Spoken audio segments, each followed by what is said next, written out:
kita beridati hiji kita brek nyaritakeun ridah nyaritakeun pamurtada ieu penting ku urang diaji komo di akhir zaman ayeuna loba niat ucap jeung pagawean anu ngamurtadkeun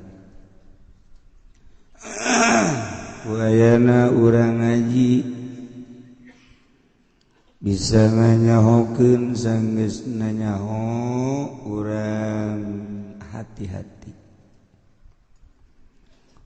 pangrugi-rugina jelema ketika maut murtad na'udzubillah sebab bakal dikulub salilan dibelem salilan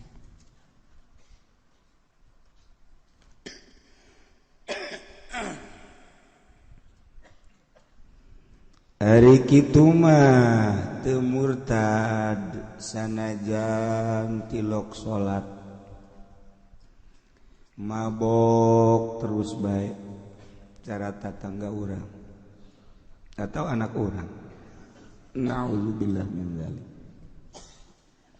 korupsi terus baik maling zina tapi iman ka Allah iman ka Kangjeng Rasulullah Muhammad sallallahu alaihi wasallam sanajan dikulub dibelem datang ka geheng jadi areng aya harpa ya bangsa 100.000 tahun lah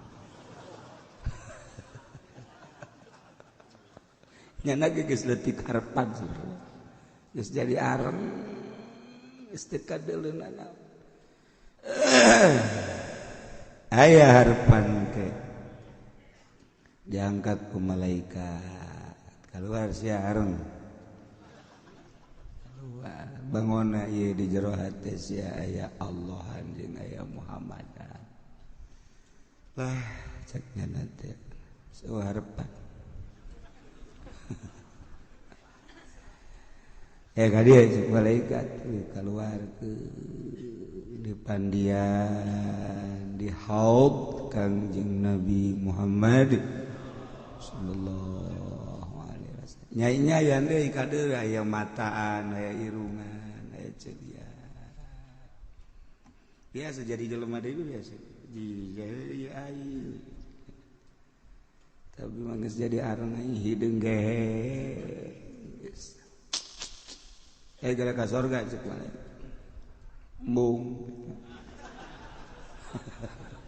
embung di tangga sorga leutik hate nya jiban embung emang ka neraka deui ka neraka embung panas ih ka sorga ieu mah geus bagus henteu lah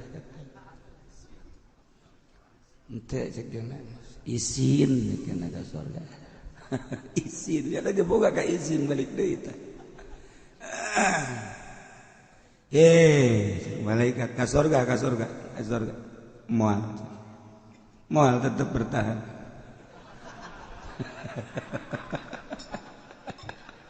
kita ka sorga embungnya izin aing jeung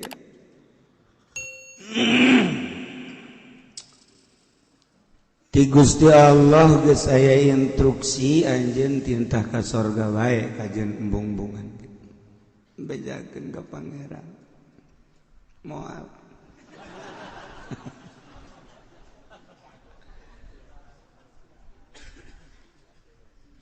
cak Allah malaikat tanya nu mantak teu daek ka sorga kunaon tanya ku cenah cak Allah cenah ieu ditanya nu mantak embung ka sorga kunaon ya jakeun atuh nu mantak embung ka sorga pasti geus pinuh di sorga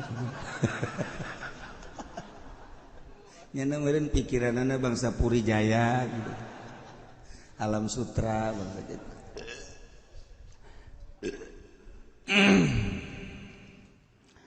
Cek malaikat ulah sieun surga lega keneh tetep maneh kudu ka surga henteu lah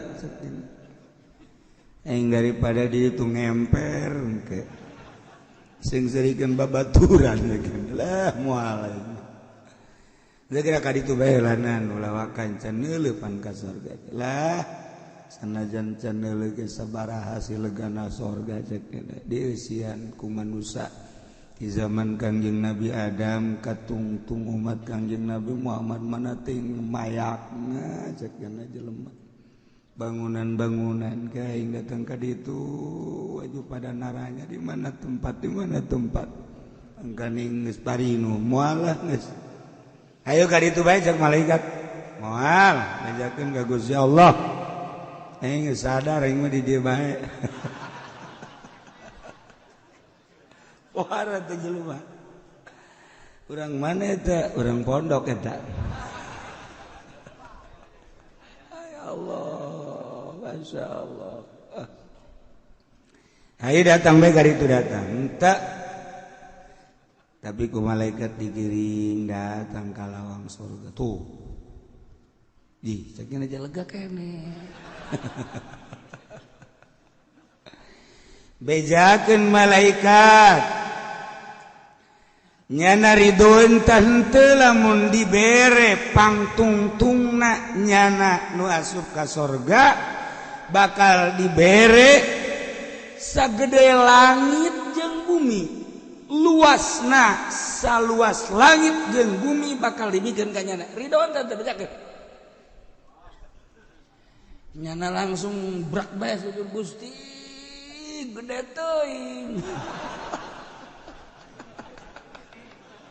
atuh teh saimbang cek cenah jeung kula mah salat tilok puasa tilok sapira kula entah supaya gerak aja wah dibere jadi pangpandeurina nu asup ka sorga teh bakal dibere saluas langit jeung bumi beuh atuh nu ngaraji di dieu mah geus teu kacaritakeun ku daena atuh ulah ka amin nya ka sorga nyaon teh geus optimis jasa burung masyaallah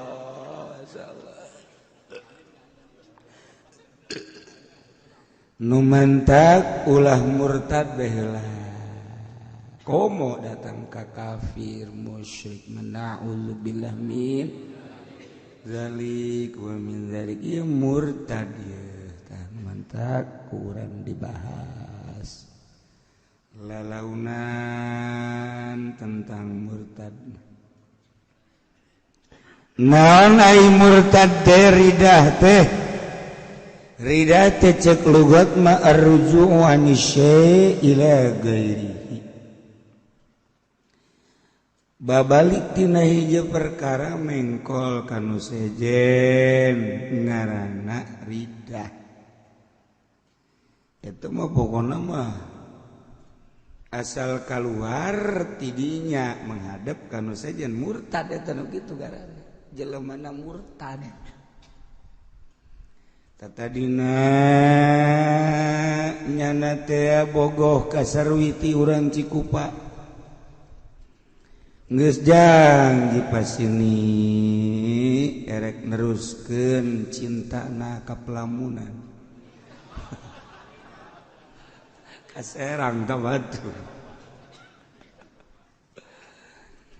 dik dilanjut ke pelaminan belah dieuna nyana neuleuh deui aya si sarboa ada beda cenah ieu mah potonganana geus nyana indit ti sarwiti kuari neang sarboah jalinan nyana jeung nu anyar murtad eta itu murtad eta nu kos itu ngaranna murtad mantak sarwiti teh salah si murtad sia masakan eta murtad cek lugot du kos kitu cek bahasa narik tina asal keluar tina asal kan muka dua atau kadua naon bae eta keur carita bahasa ieu ngan ieu mah lain rek ngaji bahasa da rek ngaji teh ngaji syara ngaji bahasa urang deka Arab kurang ngaji bahasa deka Amerika urang belajar bahasa Inggris yes no kudunya minimal eta yes no you hungry yes please eat okay yes kan entah pasti tak bayar no minimal 2 tak asal kita dahar yes kita bayar no moal kebal di penjara tuh jalan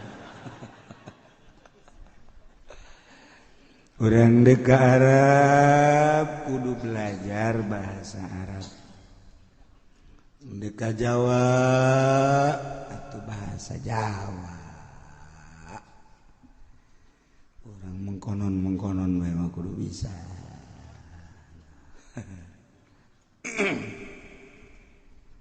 aya nini ke Mekah betah jasanya na ibadah di Mekah anu ngaganggu anak incu betahnya na di Mekah di Madinah barang balik datang ke bandara King Abdul Aziz nyana embung balik paksa aku kepala rombongan embung jak nyana betah nini mah di Mekah dipaksa aku ketua kloter enggak tah ini mah di dia nyana teh di Mekah bae resep iya incu anak dulu di itu di Jakarta geus narungguan karena da ini mah kajeun paeh di Mekah bae betah jasa di Mekah wah ada jasa temen ini nginain jasa ibadah di Mekah atuh teh naon cek ketua kolektor para rombongan kabeh geus ridho lah ini di Mekah bae mah masalah jadi Indonesia ge geus teu pati manfaat cek gimana geus esdek di Mekah itu naon sebodoh bisa ini bahasa Arab ente nah balik dibikin ke orang Arabnya eta kepala kloter mau orang Arab tah ini meren ini kasih tah emang nyana teh udah bisa aja bung balik nyana ka ditu ka Indonesia yang di dieu bae wow cak urang Arab lumayan ya parawan gen ini no problem maafi muskilah wah tidak ada kesulitan guys penting malah cek jana teh bikang bae urang Arab pun kos kitu jelema embe ge ditumpakan urang Arab tah nini urang Arab dah sok geura ngomong kadinya barang ditanya isbuk calang apa ini isbuk calang apa ini bisa aja majnun aja dicarikan ke orang Arab cek ini aing mah balik baik ke Indonesia lah balik aing balik emang orang teu bisa bahasa Arab aing riweuh cek tuh teu bisa bahasa tadi mah betah jasa ceknya teu betah ke bangsa urang di ditu ngahijina barang ngomong jeung urang Arab teu betah bahkan cek kepala kloter dilalaga ku kepala kloter ini sing hade lain orang Arab doang kan bahasa Arabna engke ini lamun deuk maot malakal mautna kan bahasa Arab di dieu aju mun ditanya ku malakal maut teu bisa engke bahasa Arab asana nini moal dicabut-cabut nyawa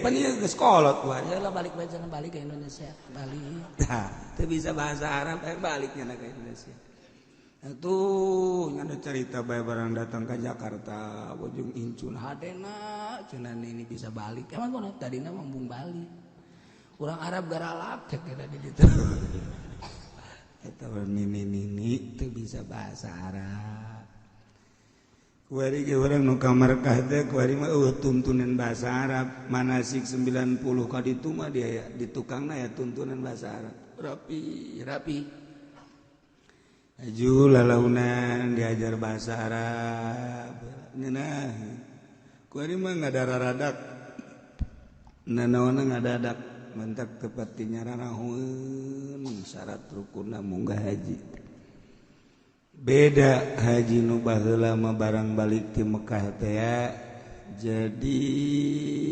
ngajagaan haji na pohara nu kuari mah masyaallah menang lulumpatan berjamaah di Masjidil Haram datang ke Indonesia no padahal mah imahna deukeut tiasa ka masjid kos musuh jeung masjid embung asup ka masjid teh ya Allah malah mah menang saminggu tatanggana aya anu nanggap jaipongan ngibing deui masyaallah ngibing deui andat barang ditanya sia kunaon ngibing deui lah mah di ditu nage gelut bae jeung urang Arab. Nganggo naon? Aing di ka masjid Panderi di gang teh tah. Jadi aing mah teu boga tempat di ditunya. Urang Arab galak geser. Aing tilok anggeus salat ge cenah. Datang keur tahiyat geser nangtung bae aing mah geus. Ieu terkenal ku ari nyana haji geser. Ku terkenal di Indonesia ngaranna haji geser. Ya Allah, orang Arab bisa dengan geser-geser doang. Aksarama ngaran ridah teh qatul Islam biniyati.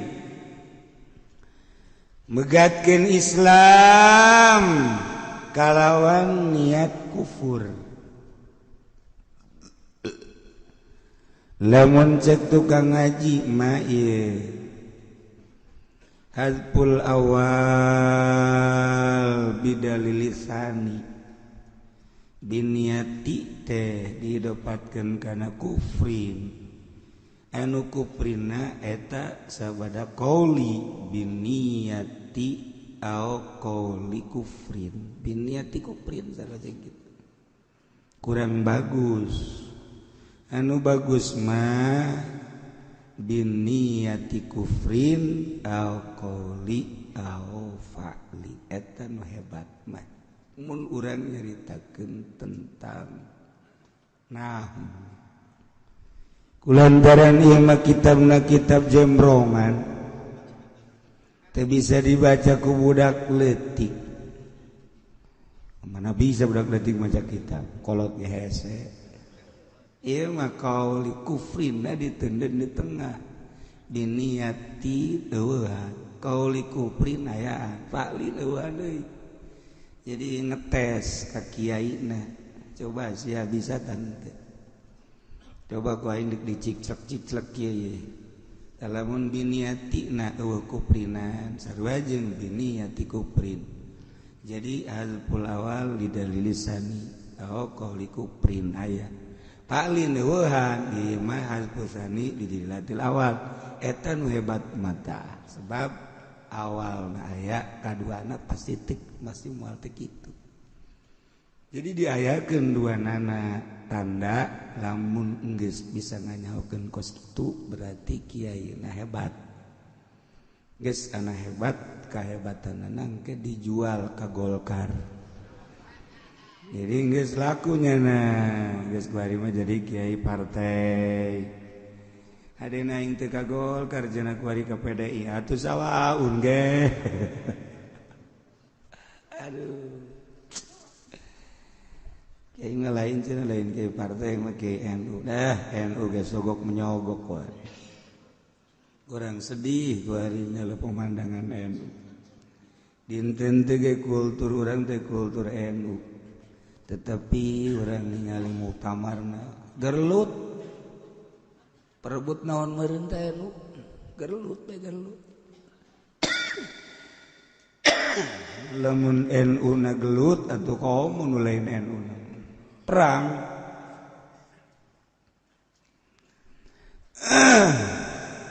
qatul Islam biniyati kufrin megatkeun Islam kalawan niat kufur au qauli kufrin atawa megatkeun Islam ku niat kufur atawa ucapan kufur au fa'lin atawa pagawean kufur tilu ngajina lalaunan bae sebab yang ngaji ridah lain ridah orengan dia mandek batuk meureun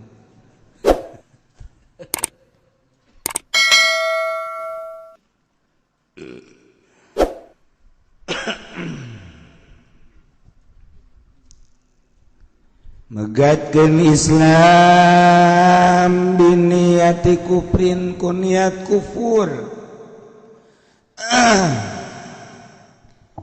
Kizaid teh agamana agama Islam bagus hebat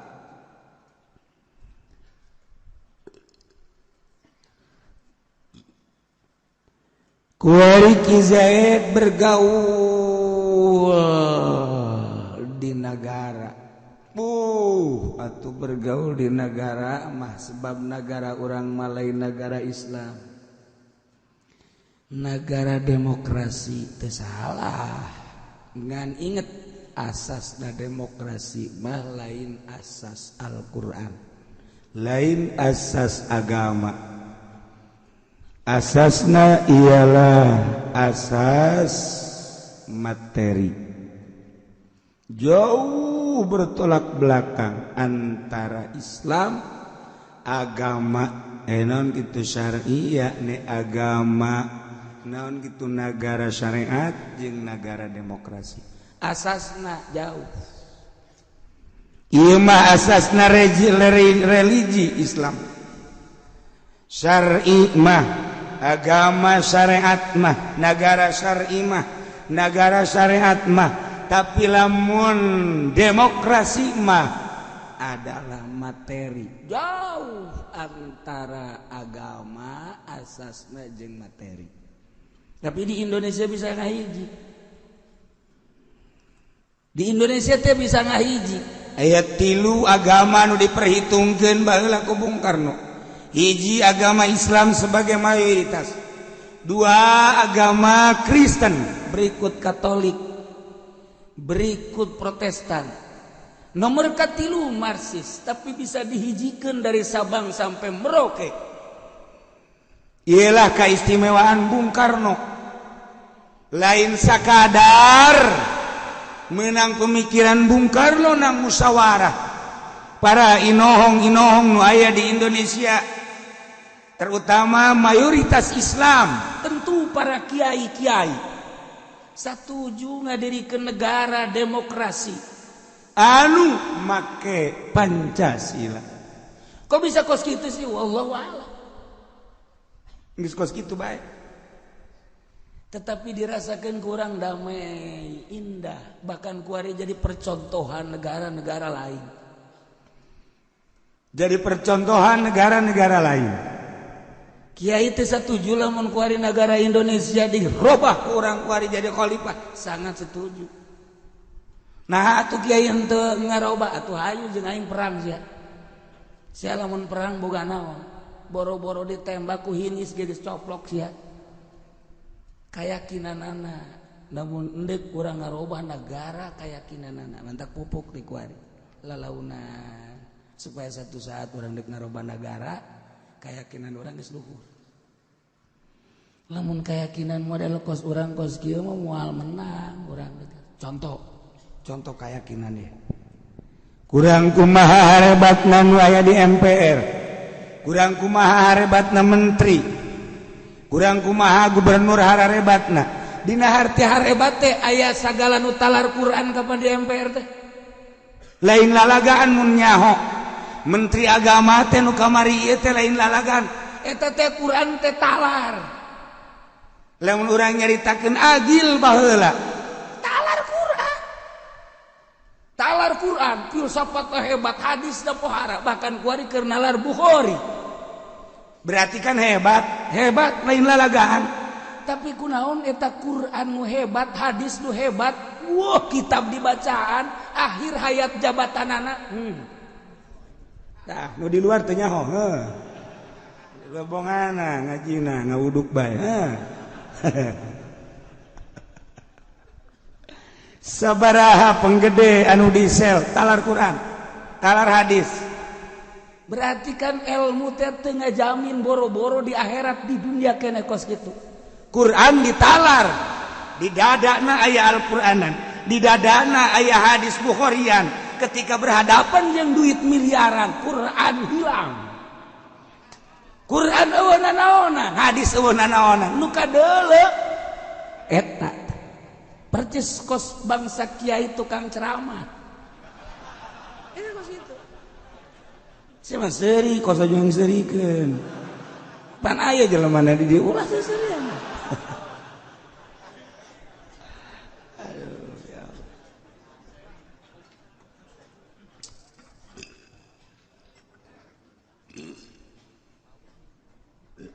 Nah, paingan cek abah ingat baik.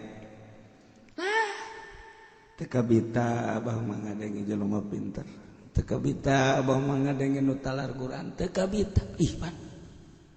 Masa sih abah teka bita cakate? Teka bita aja abah majina jelema palalim terjasa jo katalar Quran. Teu saya tiga-tiga aja. Gua lagi heran. Ajun kumaha nu kabita nu ikhlas. Tah lamun geus ikhlas kakara. Emang bupati nu talar Quran. Beuh. Atuh komo nu pinter mah. Bupati Garut aceng-aceng. Emang teu pinter lain lalagan maca kitab na ngadorolang. Tetapi kapan nyana mondok. Masa antren di teralis. Eta kan berarti tuh mantap ulah kaget orang lamun nulu kepinteran seseorang ulah kesima orang ngadenge bangsa dokterandes ngadenge profesor ngadenge doktor coba tes heula keikhlasanana lamun geus bisa ikhlas kakarak urang bisa nyembah ka nyana tapi can ikhlas maning hitutan brut beres. Nah, tuh pinter ge ngajakan. Ya, negara Indonesia emang teu palalinter nu jengkel negara. Boh, urang nyaritakeun hadis jana leuwih bisa, nyaritakeun ayat nyana di luar kepala, nyaritakeun politik pohara jasa, ekonomi lain lalagan. Tapi panamruk ke Indonesia. Negara lu terbesar di dunia korupsi. Alhamdulillahirabbil. Tuh anis nyebut alhamdulillah. Sakitu ku aing geus ditosran ge. Naon artina pinter atuh dek gacak-gacak negara. Naon artina pinter atuh dek gacak-gacak agama. Ye, nu mantak ulah kaget di lembur aya dokterandes, aya sarjana, aya santri. Tamat SD ge henteu. Santri mun ditanya sia sakola kelas sabaraha 3. Atuh teh boga ijazah henteu aing mah. Emang kunaon sia teu naik? Bayaranna make suluh keur ieu. Jadi ya eta santri lah. Ieu dokterandes, sarjana, nu sejen aya. Wayang ngariung mah santri nu dipanggil. Sarjana ngamakmum ka nyana. Al-Fatihah. Santri. Lah, cak sarjana teh emang sakitu doang ieu, cenah santri mah hayang ngariung doang. Je, saekeun sungu teh ku aing sia. Iya manfaat lah itu ya tuh santri, masya Allah. Ejeng nu nyahoeun mah beda. Iya sarjana, iya doktor, iya santri, sarua tangarendeng. Nu nyahoeun mah beda. Sinarna lain deh, sinar wajahna lain deh. Sebab aya ikhlas santri mah, santri gelen santri anu haju kagolkan lain ieu mah. Pagong kagolkan eta. Alhadin sawah teman. Nah, Zaid agamana Islam, gaulnya na lantaran di Indonesia mah atuh kos kitu. Jadi aya Islam, aya Kristen, Protestan, Buddha, Yahudi aya lah di Indonesia mah. Gaul ku sebab gaul caroplo keyakinan di jero lalaunan saeutik-saeutik ka bawa akhirna kadituna ngomong na geus lain deui agama itu ya sama saja